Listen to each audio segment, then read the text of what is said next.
Hello and good morning, everyone. Welcome to another episode of the Market Snapshot series. My name is Rufus Kamau, Markets Analyst at FX Pesa. So today we'll be talking about the top event that is currently moving the markets, and this is a widespread panic, especially in U.S. equities, as a, as a result of Trump's tariffs. So we have seen the SP 500 basically raise over $4 trillion in the last 1 month alone since the recent peak. And this has caused a market-wide panic, driving speculations that the SP 500 may have entered correction territory. And by correction, we mean a drop of over 10% since the recent high. So this has been seen replicated in other stock market indices, including some European indices as well as Asian indices. So as a result, we are seeing widespread bearish movement across equity indices, and this has been quite concerning. So the real question is, has it ended? The market's going to begin recovering today, or are we going to see continued panic? So outside of that, we still have our usual economic calendar. So today being Tuesday, the 11th of March, we don't have much happening in the economic calendar. We only be expecting one high impact news, and these will be the JOLTS job openings at 5 p.m. affecting the US dollar, where in this case we expect a slight uptick from 7.6 up to 7.65 million job openings. So an increase in job openings is usually seen as positive for the labor market, since it indicates future oncoming hiring.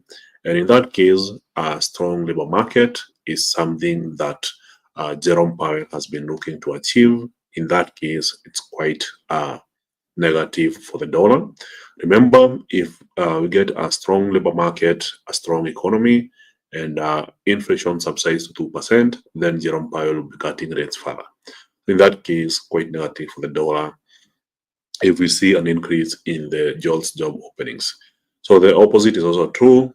Some weaknesses in JOLTS job openings would mean the Fed keeps rates higher.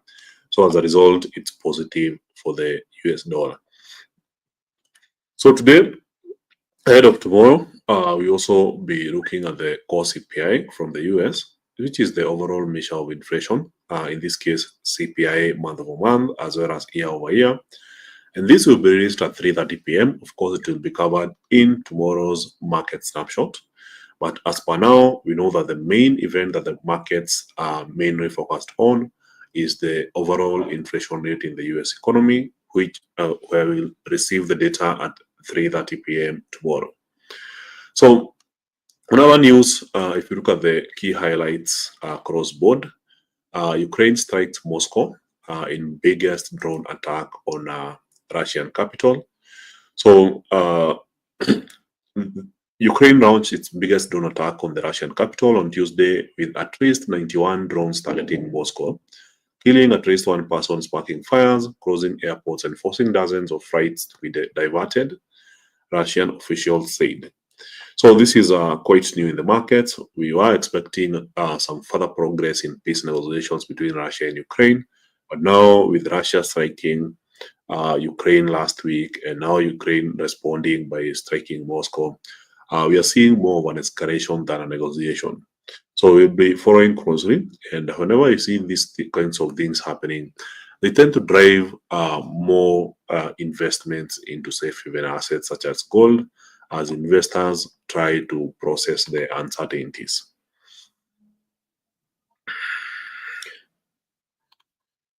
So I want to focus on one specific article, and this is the article where we looked at the US stock market loses $4 trillion in value as Trump plows ahead on tariffs. So summary of the article, the SP 500 is down over 8% from the Feb 19 all-time high. Nasdaq confirmed a 10% correction from its December peak last week. SP 500 price to earnings moderates but still high versus historical average. Delta Airlines cuts forecast on growing economic uncertainty, and Tesla loses more than 125 billion in value in one day.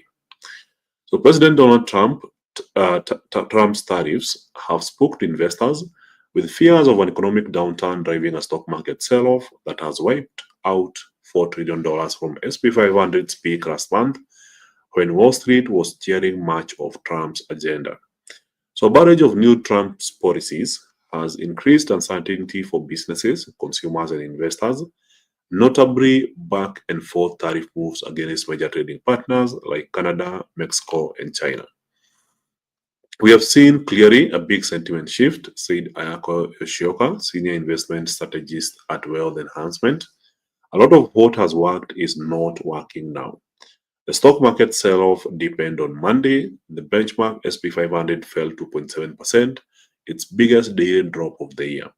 The Nasdaq Composite slid 4%, its largest one-day drop since September 2022.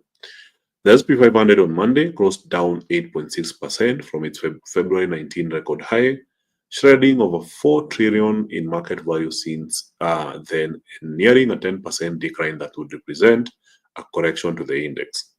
The tech-heavy Nasdaq ended Thursday down more than 10% from its December high. Trump over the weekend declined to predict whether the US could face a recession as investors worried about the impact of his trade policy. The amount of uncertainty that has been created by the tariff wars with regard to Canada, Mexico, and Europe is causing boards and C-suites to reconsider the pathway forward.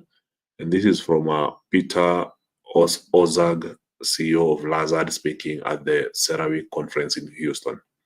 So what we are seeing, especially from the most recent Fed Beige Book, CEOs were threatening to hike prices of their products as early as this month.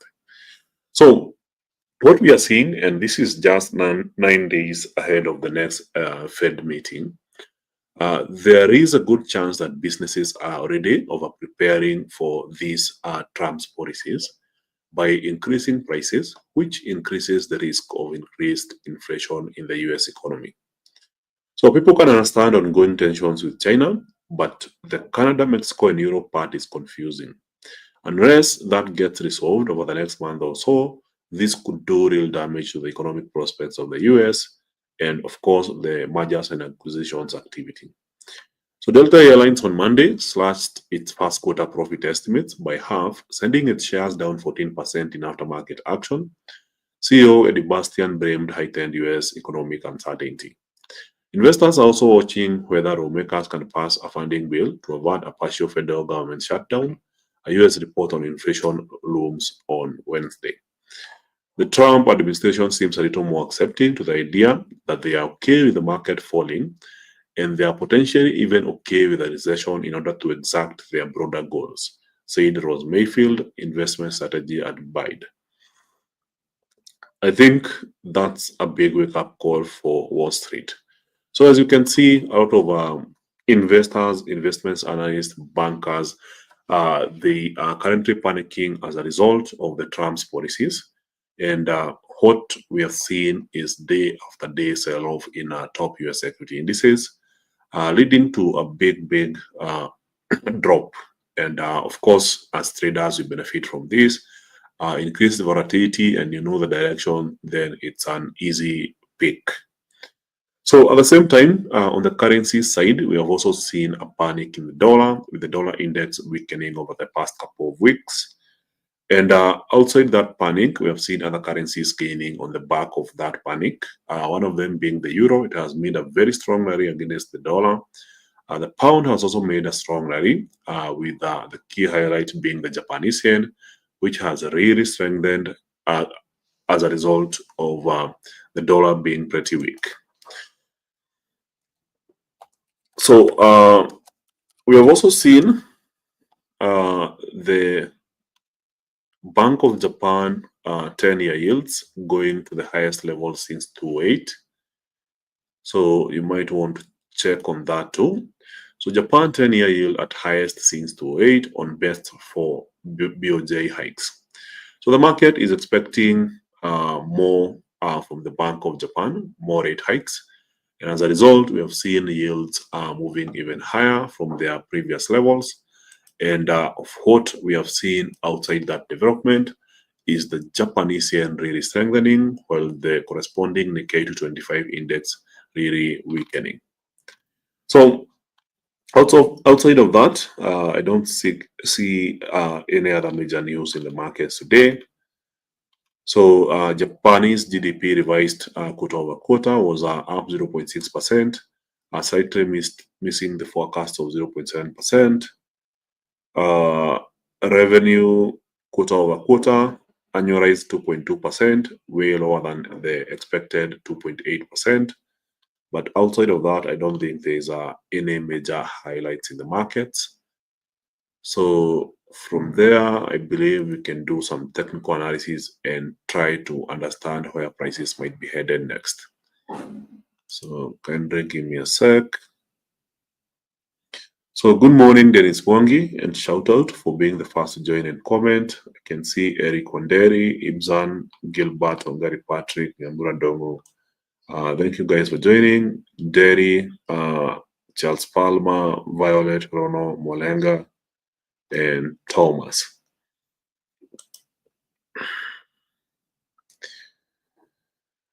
So this is a fun question. Why is this P500 described as Standard & Poor's? This was the original name before it was shortened to SP500. So the company that originally came up with the market was basically described as Standard & Poor's. Then it later got shortened to SP500. So as for today, we are talking about why it has raised $4 trillion and how you should take advantage of that.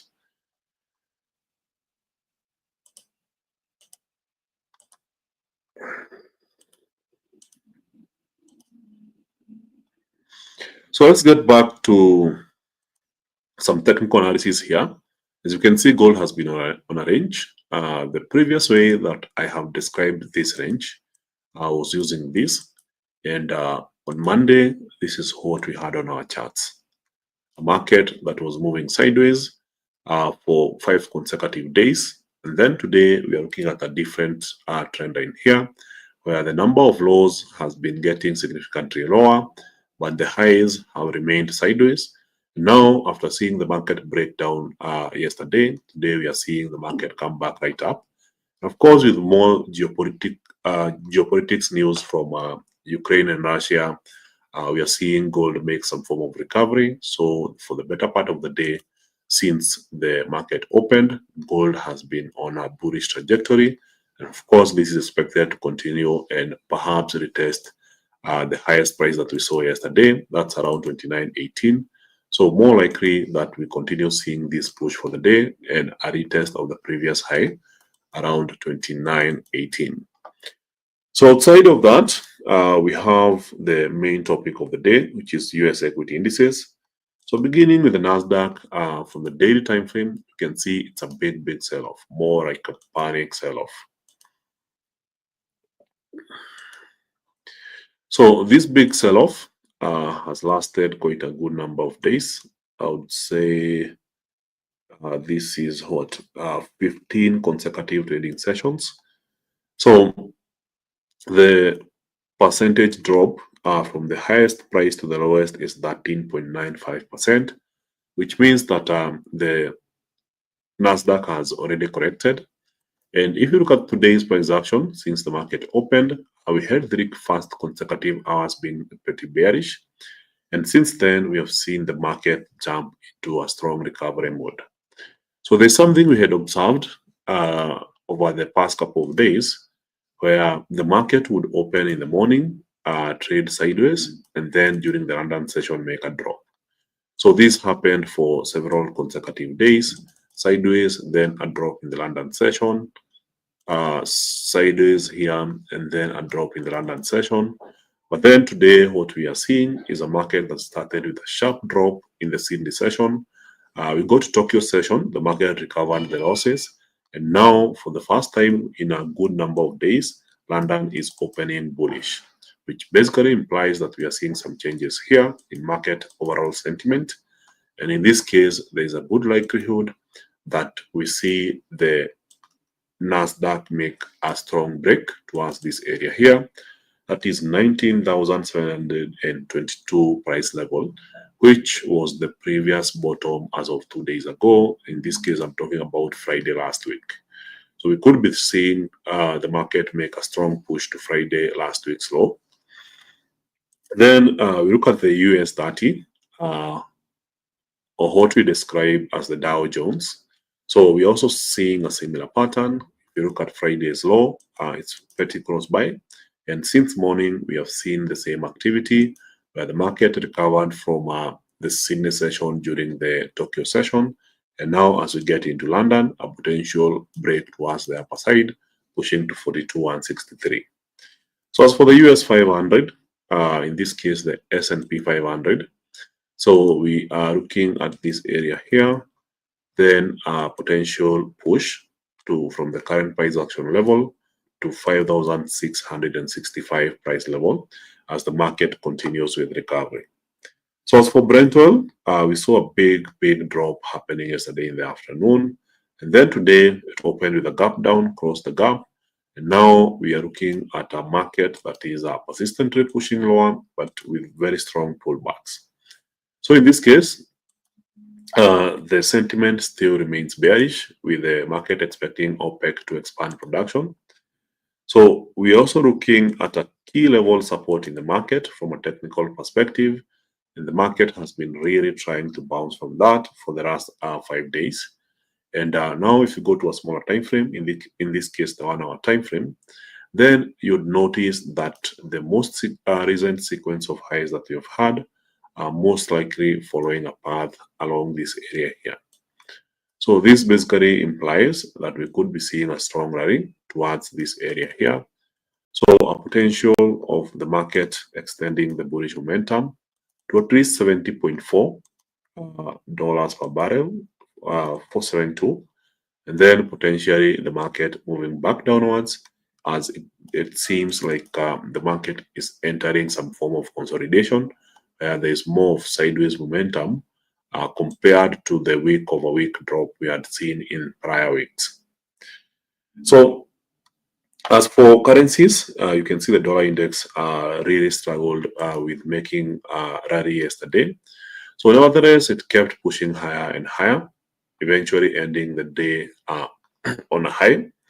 But then today it opened with a gap down, closed the gap and moved further back downwards, implying that the panic is still there in the market. There is a big sell-off in the dollar and other currencies are taking advantage of it.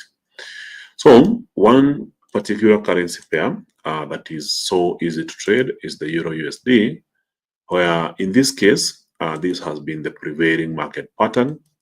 So the Euro USD over the last 2 days was facing this kind of pattern here. So more of a consolidation, I would call it a triangle where it's just moving up and down with no particular direction. So the overall trend over the last 2 days could as well have been represented by this red arrow here. But then what we are seeing right now at the open of the London session is the Euro USD breaking higher, and now we are looking at price action levels that was last seen on the 6th of November last year, and the potential for the market pushing higher and getting to that November high is significantly good. So good chance that we see the market extending the current rally to at least 1.09361.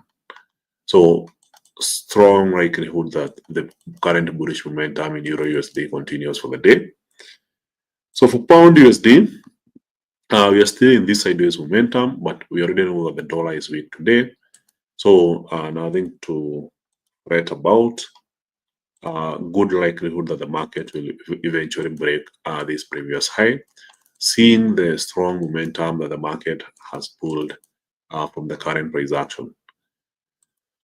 So in this case, we are looking at the past 3 hours and the market coming in with a very strong bullish momentum.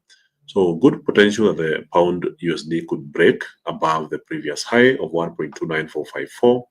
And from a daily time frame, it basically implies that we could be seeing the market going for a much bigger target, and that would be around 1.30410, previous high here and also a previous high here.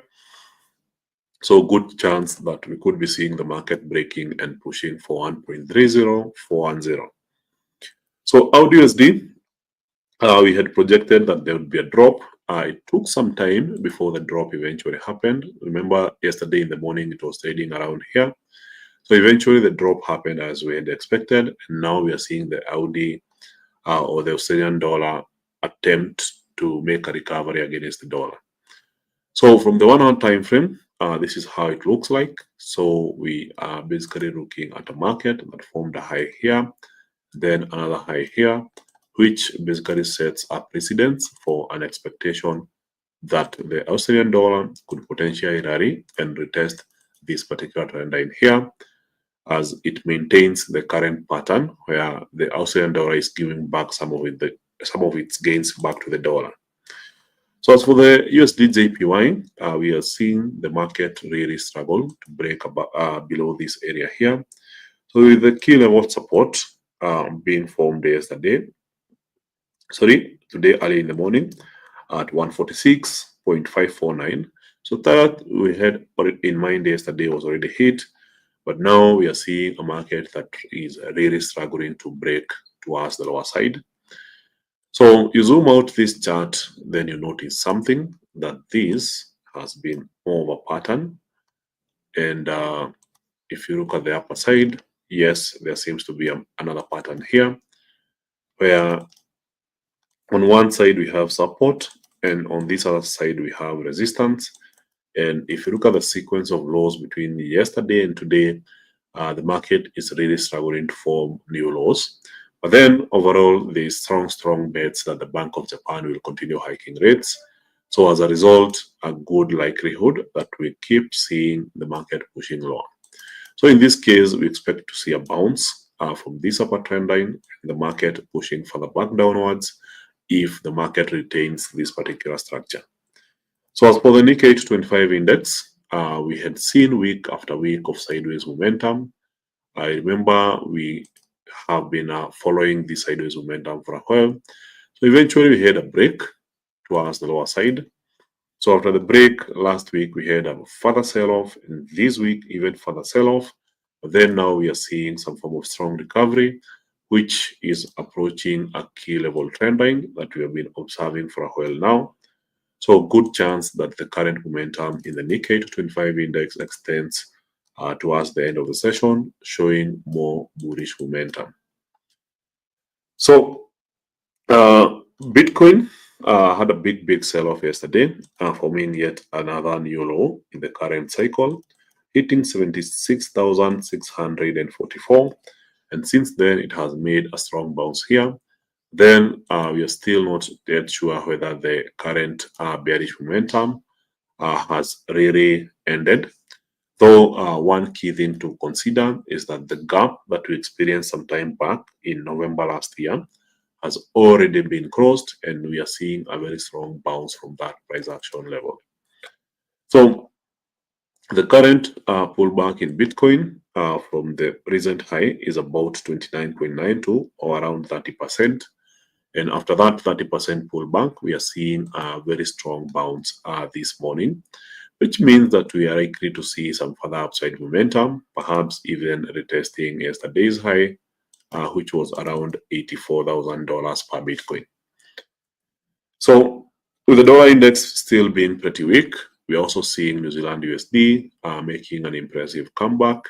So of course, if we compare the most recent highs, then the average or the expected rally could push to the upper trend line here. So potentially hitting a price action level around 0.57278, given the strong momentum that we are seeing as of this moment, or I would say as of the last 2 hours. So this is it.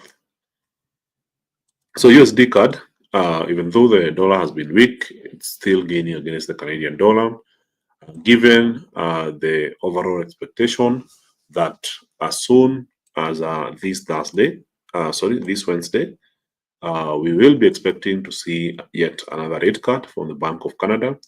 And as we mentioned yesterday on Monday, is that the markets are not waiting until the central banks decide to cut rates and then announce that.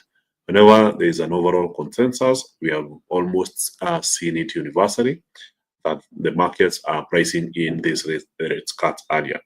So despite the dollar being weak, it's still gaining against the Canadian dollar. I don't expect anything different. So this seems to be a pattern. The market is in a sideways momentum. Then from London, it makes a strong rally. Sideways momentum, then London a strong rally. Today, sideways momentum, and potentially a strong rally during the London session. So we continue tracking this and looking for signs of bullish entry. But for now, it seems like the market is still in a consolidation, low volatility environment. So I don't think the dollar is the best to pair with the CAD. There are more stronger pairs. For instance, you can see Euro CAD has made a very strong break and is still pushing higher as the Canadian dollar still remains weak. Oil prices are weak. The Bank of Canada is expected to continue cutting rates, and currently the euro is on a very strong rally.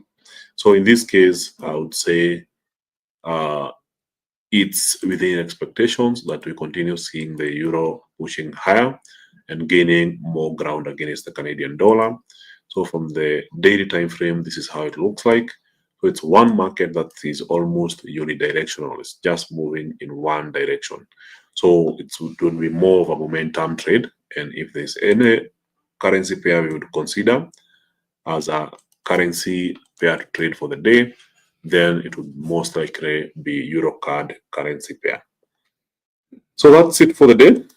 Thank you very much, everyone. So I'll be checking the comment section to see what you may have asked.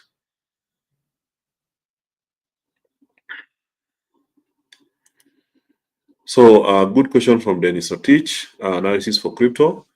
Personally, I will cover one, just Bitcoin. It tends to be the key market driver. If Bitcoin is going up, everything is going up. If it's going down, everything is going down.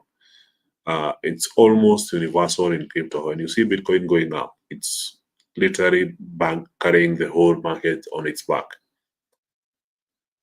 So another good question, if the Nasdaq fall below 20% and continue, will you say it's a stock market crash and conclude a recession is right with us? Yes, I will say that, but I don't think it's likely that we are going to see a recession. When we consider the Nasdaq, you are looking at the top tech companies in the world. So these companies have not stopped making or earning revenues. It's only that their sales and revenue outlooks are being affected by the current tariffs that Trump is implementing against Canada, Mexico, Europe, and now China. But then these are short-term things that could be resolved easily. And if there are deals that are negotiated and in a month's time, we see agreements where the tariffs are removed. Then, as a result of that, we could be seeing a very strong market recovery. However, if these tariffs continue being heightened, and this is the one thing we should be tracking closely, then it's more likely that we could be headed into a recession, and in that case, cause for more panic. So I believe we should follow more analysis on Trump, his policies, to try and understand how further he's willing to take these tariffs. So, a good comment from Wangari Patrick. Fears of a possible recession was the main factor yesterday, leading to huge sell-offs in indices and stocks and a pretty weak dollar. Can we expect the sentiment to drive the market today as well? Yes, I expect the sentiment to drive the market today as well. But remember, the further a stock falls, the more it becomes attractive to investors. So while we are seeing some strong recovery today, maybe it could be a breather. The wild card is Trump. We still have to follow Trump closely. Whatever he says, whatever he announces, will have a much bigger impact. So we follow him closely because if he threatens even more tariffs, then it could send the markets crumbling right back down. So this could be a dead cat bounce on the Nasdaq. Let's find it here. Where is it?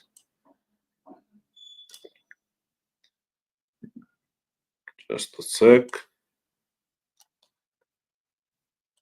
Yeah, the strong bounce we are seeing this morning could as well be similar to the bounce that we saw here on Friday, and then eventually the market crumbled right back down. So we don't have an overall reversal in the trend. We are not even close to anywhere we can talk about a reversal. So we would be above this trend line to think of a reversal. As long as we are below that trend line, we are still in bear market territory. So for now, yes, I may have mentioned a short-term trade towards this area here, but then the overall expectation is that the market continues with the bearish momentum.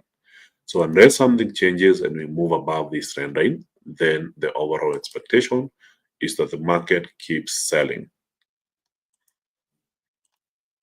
So yes, we are seeing some form of relief this morning in the markets, but the overall trend is still bearish. So we will still be looking for bearish positions. So only that for the short run, we are seeing the market take a breather and reduce the selling activity. So I believe that was the last question in the comment section here.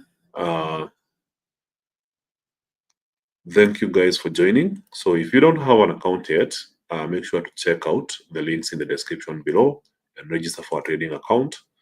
For those who have gone through the Bullish Banter podcast and responded with good commentary and shared the podcast, we are really grateful. I have seen numerous change from yesterday.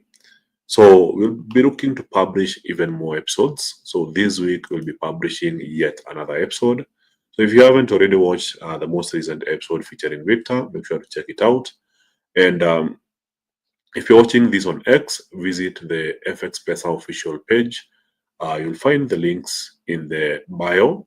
You'll be able to register for an account, access our educational classes, and remember we have Zoom classes running from Monday to Friday, not just the daily market snapshots. So if you're just learning how to trade, kindly check out our Zoom classes. And if you're already trading, then always check out these market snapshots from Monday to Thursday at 11 a.m., where we try to understand what's moving in the markets and help everyone trade from an informed perspective. So, as always, remember the disclaimer: this session is not investment advice. It's not a recommendation to trade, so you should always do your own due diligence. So, thank you guys and enjoy a happy trading day.